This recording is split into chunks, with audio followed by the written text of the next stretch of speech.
Salam, hər vaxtınız xeyir olsun. Bugün sizlərlə buraxılış imtahanlarında istifadə olunmuş testlərdən birinin izahına baxacağıq. Bizdən soruşur ki, tamamlıq işlənmiş əmr cümləsini müəyyən edin. A variantında cümlə olaraq yenə gülümsəyib, baxdın ay çiçək cümləsi verilib.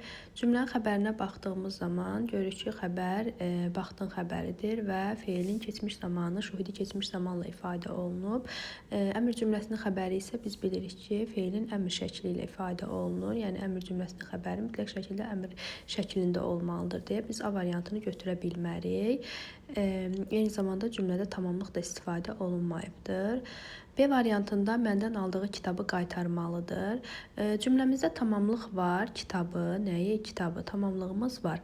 Amma xəbərimizə baxdığımız zaman qaytarmalıdır xəbəri. Görürük ki, malı məli şəkilçisi, yəni feilin vacib şəklindədir. Vacib şəklindədirsə cümlə əmr cümləsi yox, nəqli cümlə hesab olunacaq. Çünki xəbər əmr şəklində deyil. Bu baxımdan B variantını da götürə bilmərik. C variantında yada düşən uşaqlıq xatirələrim məni kövrəltdi. Bu cümlədə də tamamlıq istifadə olunub. Kimi? Məni. Amma xəbərimiz feilin xəbər şəklindədir. Baxın, burada şuhudi keçmiş zaman şəkilçisini görürük.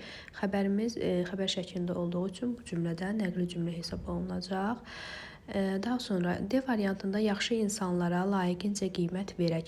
Burada xəbərimiz feilin əmr şəklində ifadə olunub deyə cümlə əmr cümləsidir. Eyni zamanda burada insanlara sözü isə tamamlığımızdır. Yəni cümlədə həm tamamlıq işlənib, həm də xəbər əmr şəklində verilib deyə əmr cümləsi olduğuna görə düzgün cavabımız D variantı olur.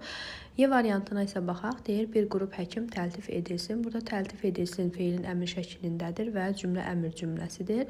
Sadəcə bu cümlədə tamamlıq istifadə olunmayıb. Tamamlıq istifadə olunmayıb deyə bu da bizim cavabımız ola bilməz.